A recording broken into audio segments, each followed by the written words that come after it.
राम दोस्तों, जय बाबा नीम करोली महाराज जी की। आशा है कि आपके ऊपर भी बाबा नीम करोली जी की कृपा होगी, आपका परिवार भी कुशल मंगल होगा।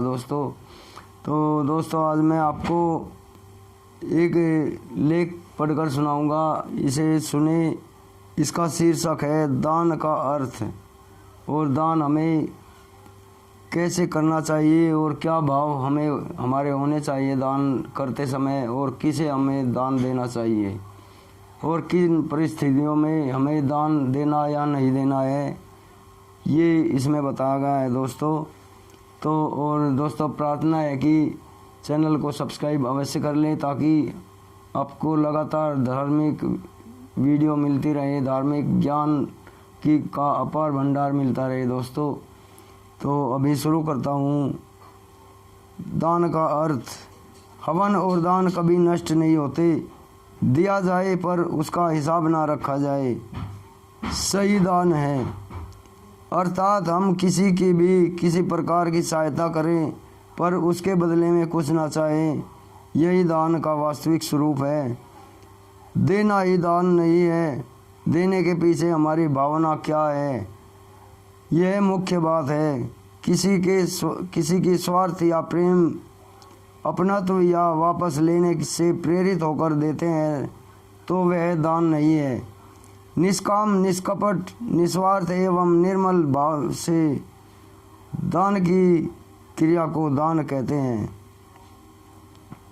यदि कोई पिता अपने पुत्र के लिए या नौकर, सगे संबंधी या दूर के रिश्तेदार के लिए कुछ करता है तो वह दान नहीं है, यह तो उसका कर्तव्य है या अपनेपन से प्रेरित होकर की गई सहायता है।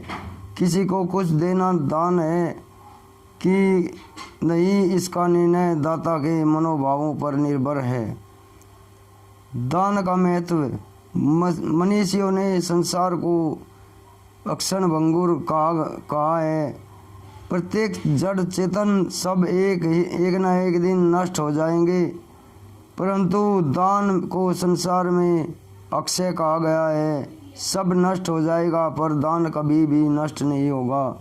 महाभारत में वेद व्यास जी लिखते हैं, जब महादानी कर्ण से कवच कुंडल मांगने ब्राह्मण वेशधारी इंद्र आए तो उनके मित्र शल्यराज ने उन्हें मना किया, तो कर्ण ने कहा, मित्र मुझे इसके लिए टोके मत, क्योंकि विद्या तो कभी नष्ट नहीं होती, वह भी समय के साथ नष्ट हो जाती है। कितना ही मजबूत जड़ वाला वृक्ष हो, एक ना एक दिन वह वृक्ष भी नष्ट हो जाता है। जल या तो सूख जाता है या समुद्र में बहकर चला जाता है, किंतु निष्काम भाव से किया गया हवन और दान कभी नष्ट नहीं होता। यदि आप दानदाता को रोकेंगे तो अपयश के भागी होंगे, कहा भी गया है। अर्थात दान देने में अगर कोई रोकता है तो वह घोड़े जैसी पशु योनि धारण करता है। सबसे बड़ा दान। वैसे दान शब्द ही अपने आप में गौरवशाली है। जिस प्रकार अग्नि की एक चिंगारी सारे संसार को भस्म कर सकती है, उसी प्रकार अति लघु दान को भी छोटा नहीं कहा जा सकता। हमारे द्वारा निर्मल भाव से दिया गया दान हमें ऊंचे शिखर पर पहुंचा सकता है। संसार में अन्न दान को बड़ा कहा गया है, क्योंकि इसके बिना हम जीवित नहीं रह सकते। अन्नदान भवन्ति भूतानि, उससे भी अति परम बढ़कर विद्यादान कहा गया है, क्योंकि हम जीवित हैं और विवेक नहीं है तो मानवता का अभाव हो जाएगा। यदि दान के संबंध में विशेष विचार करें तो प्रेम दान सर्वोत्तम है। कहते भी हैं कि सबसे ऊंची प्रेम सगाई, दूर जो धन के मेवा त्यागे, साग बिदुर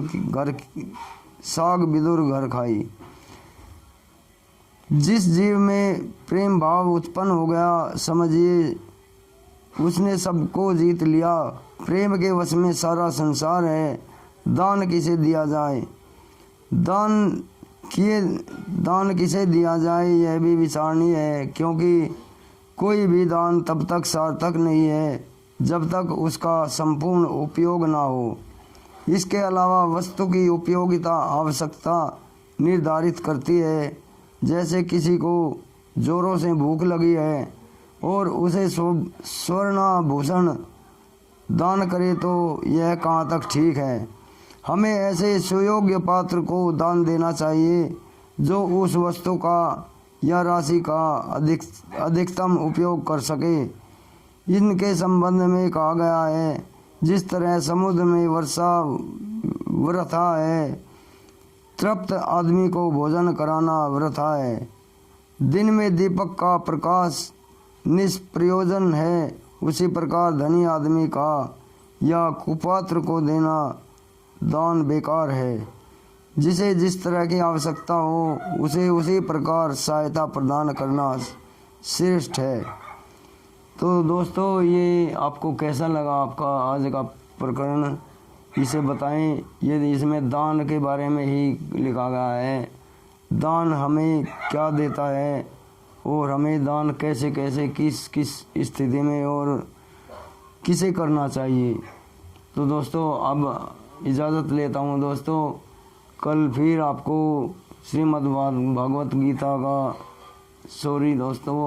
श्रीमद् वाल्मीकि रामायण का बालकांड का 23वां सर्ग मैं आपको सुनाऊंगा। तब तक के लिए जय राम जी की, जय हनुमान जी की, जय बाबा नीम करोली महाराज जी की।